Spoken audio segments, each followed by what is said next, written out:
Bonjour à tous et bienvenue dans cette vidéo. J'ai le grand plaisir d'être en Finistère avec Catherine Alain. Bonjour Catherine. Bonjour Anne. Alors Catherine, c'est une éclaireuse, une accompagnatrice, une guide. Elle travaille le tarot, la danse sacrée. Elle est coach pour les femmes. Tu étais anciennement kinésiologue et tu as changé de parcours et surtout tu as changé de région. Tu es venue vers chez nous en Finistère et ça c'est pour notre plus grand bonheur. Alors raconte-nous depuis quand tu es installée ici en Finistère. Alors, je suis arrivée en 2020, donc c'est un petit peu récent, voilà. Mais je connaissais déjà la région depuis plusieurs années. Je venais ici chez des amis et voilà, j'étais tombée amoureuse de cette région. Et je viens de Lille, je viens du Nord. Alors comment ça se passe pour les Lillois? Tu dois leur manquer? Énormément, énormément, c'est vrai. Ils me le disent encore. Voilà, surtout mon groupe de danse. La danse, ça crée beaucoup de liens très forts. Et oui, je leur manque, c'est vrai. Et donc là, tu organises un nouveau stage de danse sacrée le 11 avril et tu as plusieurs Lillois qui viennent. Euh, Oui, c'est vrai, c'est vrai. il reste quelques places pour les Finistériens. Comment ça se Alors passe, oui, comment ça se passe la danse sacrée? Raconte-nous. Pourquoi on vient faire de la danse sacrée? Pourquoi on y pourquoi allait? on vient faire de la danse sacrée? Ah, ben déjà, je vais un petit peu parler de ma découverte des danses Oui, sacrées. Voilà comment moi, je suis tombée dans cette marmite il y a 20 ans. Par hasard, complètement par hasard. Je me suis inscrite à un stage dont une amie m'avait envoyé les coordonnées. Et puis ben là, j'ai découvert cet univers avec une professeure extraordinaire qui s'appelle Geneviève Kemté-Mourian et qui enseigne encore aujourd'hui, qui est plus âgée que moi. Et ça a été vraiment la découverte non seulement d'une femme, non seulement des danses sacrées, mais surtout la découverte de moi-même à travers les danses. Voilà, c'est un long cheminement très plaisant, très ludique, profond, euh, très généreux au niveau du cœur, vraiment. Et voilà, je me suis révélée en tant que femme à travers ce type de danse. Voilà ma première expérience. Et ce que me disent mes élèves qui en redemandent, c'est que ça leur ouvre des pistes pour être à l'aise avec leur corps, être à l'aise avec leurs émotions, être en harmonie avec les autres, être relié à quelque chose qui nous dépasse, quelque chose de plus grand que nous, et se construire, en fait, se bâtir un axe à l'intérieur de nous qui va nous permettre de vivre notre vie quotidienne beaucoup plus légèrement, de manière fluide. Voilà, ce qui n'est pas toujours le cas quand on n'a pas cet axe à l'intérieur. est-ce que ça permet l'ancrage aussi, cette danse Bien sacrée? sûr, oui, parce que ben dans ce type de danse, et je pense que dans tout type de danse, de toute façon, si on n'est pas ancré, le corps ne peut pas s'exprimer. En fait, je compare souvent ça à un arbre qui pousse vraiment, qui a un tronc qui pousse bien, des branches, etc. Il a des racines très profondes. S'il n'avait pas de racines, il ne pourrait pas s'élever. Donc, c'est un petit peu pareil pour nous. Et dans la danse, effectivement, eh bien, on intègre cette notion-là, qui est très importante, effectivement, l'ancrage. Est-ce que tu pourrais nous donner un exemple concret d'un avant et après un stage de danse sacrée? Par exemple, je ne sais pas, Ah, quelqu'un qui était timide ou quelqu'un qui avait une oui. problématique particulière. Est-ce que c'est un mal de dos? Est-ce que c'est l'insomnie? Qu'est-ce qui peut se passer en quelques jours de stage en fait? Oh, bah déjà, en quelques jours de stage, le corps se sent mieux. Le corps se repose, le corps se délie, se libère des tensions. Ça, c'est très important. Ça, c'est ce qu'on me retourne beaucoup. Et puis aussi sur le plan, je dirais, psychique et émotionnel, parce qu'on est toujours dans cette proposition euh, de mettre du positif et comment dire, de la paix à l'intérieur de nous. Eh bien, effectivement, sur le plan émotionnel, il y a des choses qui se passent qui sont très intéressantes et par exemple, le premier ou le deuxième jour de stage, eh bien, quand les personnes rencontrent ce type de danse et se rencontrent à l'intérieur de ce type de danse, eh bien, elles peuvent lâcher des larmes, elles peuvent lâcher certaines émotions. Il y a comme si ça montait, il y a un trop-plein, et puis il y a cette reconnaissance de qui je suis finalement à travers ce que je fais, ce que je danse. Et il y a aussi les musiques qui sont merveilleuses, hein, qui sont intemporelles et qui vont nous emmener dans un voyage. Moi, je suis une romantique, hein, donc voilà, la musique, je suis musicienne à la base et la musique a beaucoup d'importance pour moi. Et donc, effectivement, ça aussi, ça emmène au niveau émotionnel. Et puis, il y a la dimension aussi spirituelle qui peut arriver pour certaines personnes, qui est une découverte, et puis pour d'autres, qui est un approfondissement. Donc, c'est sûr que entre le jour du démarrage du stage et la fin, il y a quelque chose d'assez grandiose qui s'est passé. Et puis, je rajouterai la note aussi de convivialité, c'est-à-dire la rencontre avec les autres. Parce que pour moi, la danse, c'est aussi la rencontre avec les autres, au-delà des mots, au-delà de la catégorie sociale, au-delà de l'argent qu'on peut avoir sur son compte en banque. Tout ça n'existe plus et c'est vraiment une rencontre d'âme à âme. Et les personnes qui se retrouvent ensemble dans les stages se retrouvent comme des sœurs, comme des frères, parce qu'il y a aussi des hommes, bien sûr, et se retrouvent avec cette notion fraternelle ou cette sororité qui ne les quittera pas, parce qu'après, ils restent en lien. Donc ça, c'est pour moi, et j'ai même des personnes qui se sont mariées dans mes stages. Il y a 2 couples qui se sont faits, voilà, des personnes qui se sont rencontrées et voilà, qui sont toujours ensemble aujourd'hui, plusieurs années après. Donc, voilà. Je suis pas une agence matrimoniale, hein, mais c'est un bon point aussi, ça. Oui. Voilà, au niveau de la rencontre et de la convivialité, voilà. Des rencontres que je pourrais qualifier de vraies, d'authentiques, voilà. Et Qui oui. sont sans filtre. Voilà. Ouais. En tout cas, dans cette période actuelle, avec tout ce qui se passe dans le monde, on vient de sortir, enfin, c'est encore un peu présent de la pandémie, la guerre en Ukraine, et bon, les conflits réguliers qu'on vit, qu'on subit. Enfin, en tout cas, on en entend parler et ça apporte un stress, pour certains un mal-être, pour certains. Pour les hypersensibles, c'est parfois des cauchemars, des insomnies. Parfois, on ne s'en rend pas compte, mais en tout cas, on a un mal-être qui s'installe. Ce type de stage, ça aide à se libérer de ça, de ce stress qui est parfois inconscient. Oui, parce qu'on est dans une autre vibration. On est sur un autre plan vibratoire. Moins dense, moins dans les problèmes de la vie. Et c'est vrai qu'il y a plusieurs personnes qui se sont inscrites là à mon stage, celui que je vais faire donc dans 15 jours, 3 semaines, et qui me disent vivement ce stage, vivement cette bouffée d'oxygène, vivement ce moment de libération où vraiment on sera dans des énergies positives, hautes, etc. Donc oui, ça contribue énormément à se sentir beaucoup plus léger et un peu détaché, je ne dis pas en déni, pas du tout, mais détaché, en recul de ce qui se passe aussi. Voilà. Et bon, là, c'est des choses importantes qui se passent mondialement, mais quand je faisais mes séances hebdomadaires, c'était la bouffée d'oxygène de la semaine. Voilà, c'était une fois par semaine.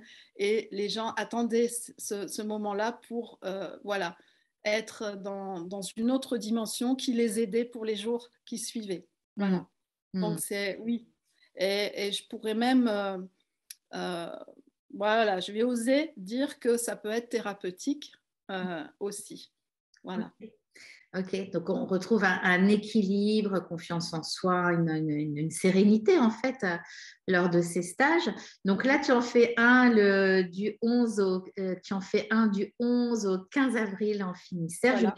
toutes les infos sous la vidéo pour les Finistériens qui ont envie de s'inscrire et de rencontrer du coup les Lillois qui viennent jusqu'à nous sur nos terres. Il y aura d'autres choses, hein, il y a d'autres stages en août, il y a notamment aussi, tu vas faire aussi de la danse sacrée pour le solstice au mois de juin. Donc, je vais mettre les infos en dessous. Est-ce que j'ai envie de parler des autres pans parce que tu es aussi tarologue, éclaireuse en tarot, parce qu'à la fois tu peux apporter un éclairage lors des séances, à la fois tu peux former les personnes au tarot. Parle-nous un peu du tarot, comment tu l'as découvert, comment tu l'as découvert, qu'est-ce que ça a changé déjà dans ta vie? Alors, ça, c'est une longue, longue histoire. Je vais essayer de la faire courte.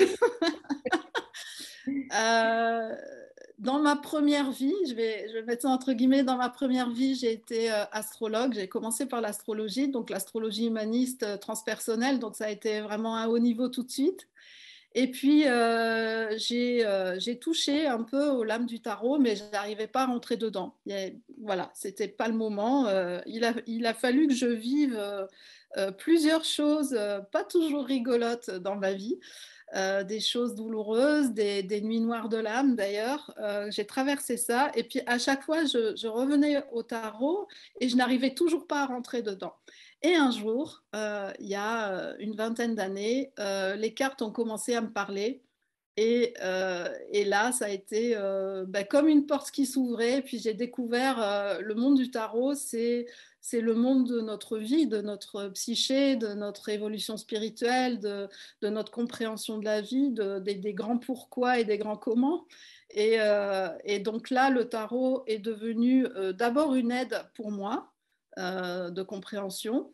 Et puis, quand j'ai commencé à l'enseigner, ben, évidemment, ça a été aussi... en fait, l'enseignant, il a une position autre que celui qui demande.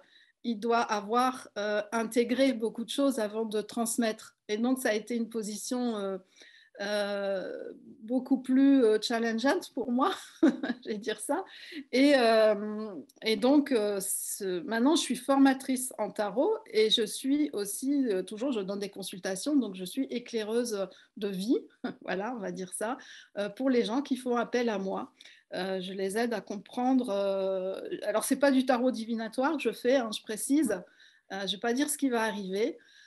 Par contre, ça va être très proche du ressenti et très proche de comment la personne pourrait évoluer à travers ce qu'elle est en train de vivre, comment est-ce qu'elle va trouver ses propres solutions. Donc, je vais guider à ce niveau-là pour qu'il y ait vraiment une transformation, pour qu'il y ait vraiment quelque chose de nouveau qui arrive dans la vie de la personne et que ce soit positif. Voilà.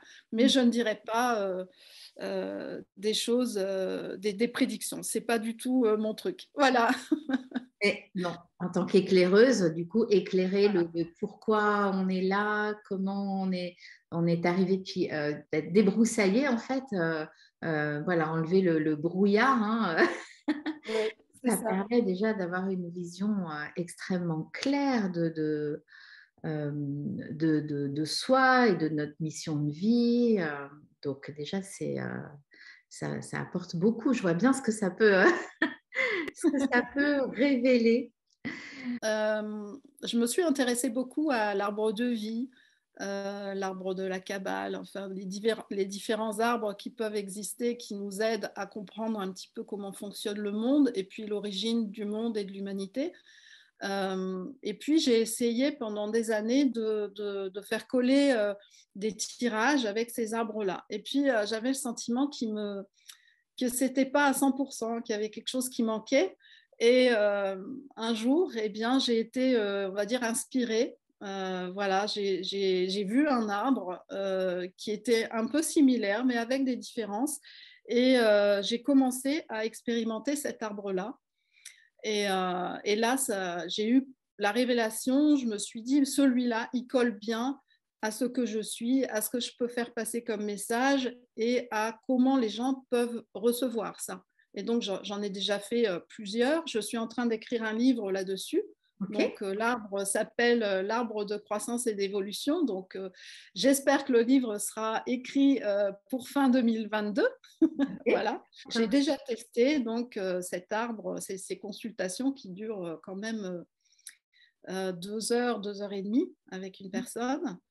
Donc, j'ai testé ça avec plusieurs personnes et pour le moment, j'ai eu vraiment des retours magnifiques, vraiment des gens qui ont été très sensibles à cette démarche. Ça leur a ouvert des portes, ça leur a fait comprendre des choses, ça leur a permis de mettre en place des actions après pour Mm. vraiment libérer des choses profondes.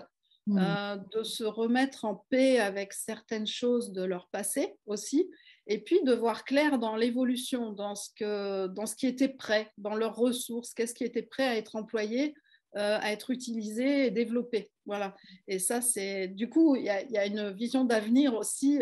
Bien sûr, on part des bases, hein, des fondations, puis il y a cette vision d'avenir qui colle vraiment à ce que la personne vit au moment présent. Voilà, moi je reste toujours au moment présent, hein. On va voir un peu le passé, on a une vision de l'avenir, mais en fait, c'est qu'est-ce qu'on fait de ça là maintenant, là, ici et maintenant. Peut-être tu as fait une jolie vidéo explicative de ce qu'est une session à l'arbre avec toi. Donc voilà, je vais mettre aussi, on va mettre aussi le lien sous la vidéo. Et à quel moment il faut venir faire quel est le meilleur moment dans sa vie pour venir faire cette consultation? Moi, je dirais quand on est prêt à vraiment se découvrir sans se mentir, hein.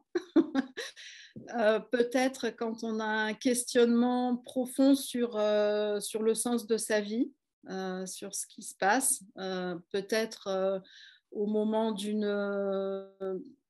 épreuve ou d'une difficulté de vie, je ne sais pas, ça peut aussi être. Mais en tout cas, quand on a un questionnement sur soi, un questionnement profond et qu'on a envie d'avoir des réponses. Et puis, c'est un arbre qu'on peut renouveler, par exemple, tous les ans, quand on a envie de refaire un bilan. On ne le fera pas de la même manière, ça sera une autre manière de faire. Quand on a envie de faire un bilan et qu'on a envie de voir qu'est-ce qu'on a réalisé, qu'est-ce qui est là encore aujourd'hui, qu'est-ce qui peut poser problème, quel est le prochain défi. En fait, ça ne fait que refléter ce qui est à l'intérieur de la personne. Mm. Mais c'est tellement aussi important, c'est pas le mot important que je veux dire, mais c'est pas grave, je vais le dire quand même, j'ai pas d'autres mots là. Et c'est tellement important qu'une personne guide dans certains moments et nous reflète ce qui se passe dans notre inconscient on n'a pas forcément envie de voir ou qu'on ne peut pas voir pour X raisons à ce moment-là. Voilà. Et du coup, le reflet va venir valider quelque chose et permettre que la personne puisse repartir sur de bonnes bases. Hmm. Merci, merci de préciser ça. C'est là où tu es éclaireuse et ça concerne tout le monde. En fait, ça concerne aussi bien les particuliers que les personnes qui accompagnent parce que quand on a le nez dedans, ben, on n'a pas suffisamment de recul pour voir et être guidé, éclairé. Ben, c'est essentiel pour avancer dans sa vie, hein. C'est vraiment très, très Oui. important, quoi. Donc, en tout cas, je vous laisserai visionner la vidéo qui est juste en dessous. Et puis, pour continuer sur tes potentiels, sur ce que tu fais, tu es aussi coach et tu accompagnes les femmes. Et donc, tout ça se complète en fait, hein. C'est comme un arc. Et en fait, on peut venir te voir, toi, Catherine Alain, avec deux ailes pour mieux s'envoler tout en étant bien ancré.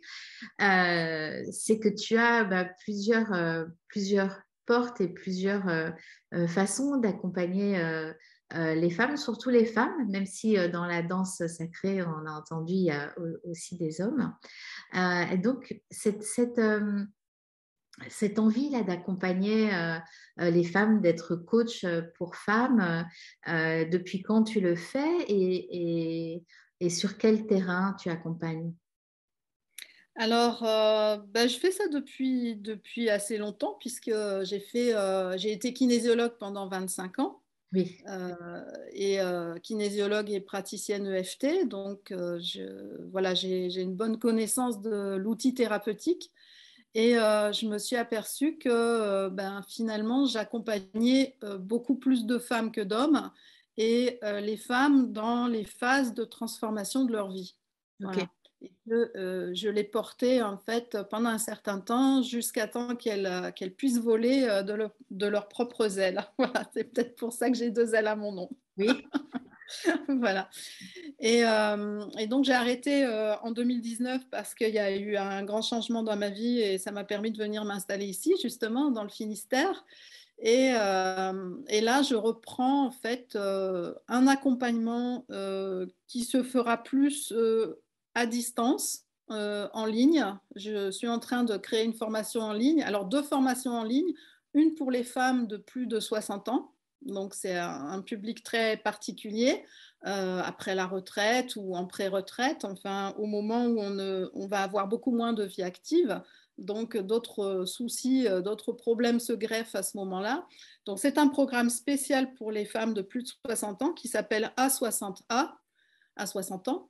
Et puis, pour ne pas frustrer les autres femmes qui voudraient être accompagnées, je crée aussi en parallèle un programme pour toutes les femmes qui s'appelle Vibrer ta couleur. Vibre ta couleur. Voilà.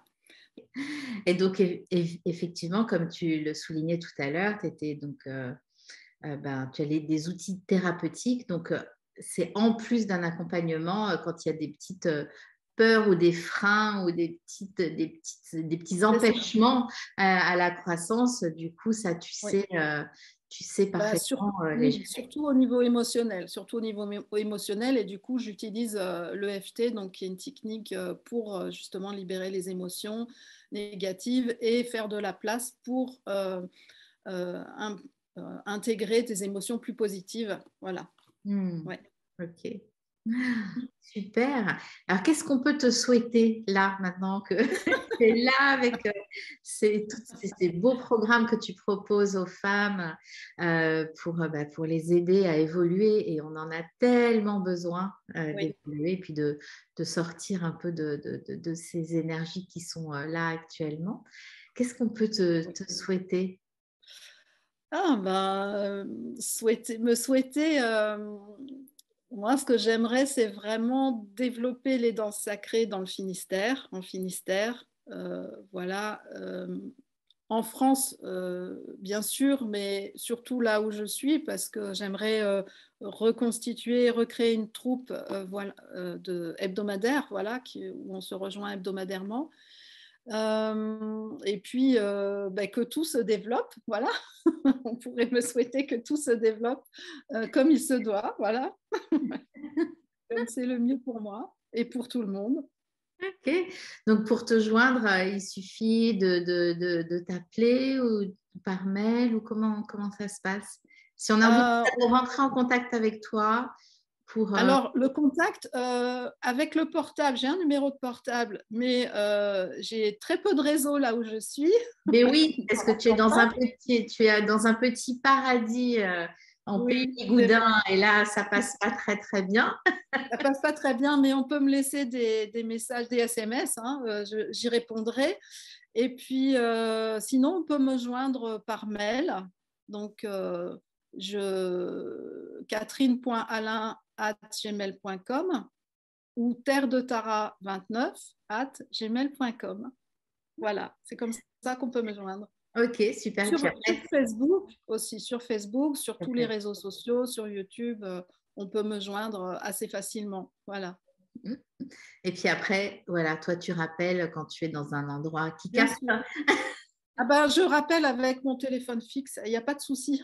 Je rappelle. Je rappelle toujours. Ouais, en tout cas, je vous encourage à rencontrer Catherine. Pourquoi pas venir goûter à la danse sacrée qui est là très prochainement. Je vais mettre les modalités, les tarifs aussi. Et puis, rentrer en contact avec elle et à voir quelle est la formule qui vous convient le mieux pour vous épanouir Voilà.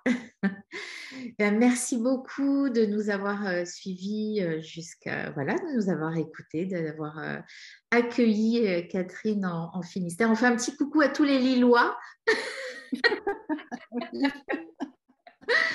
Et puis, je vous dis à tout bientôt dans une prochaine vidéo. Merci beaucoup, Catherine. Et à Merci, Anne. bientôt. Au revoir. Merci. Au revoir.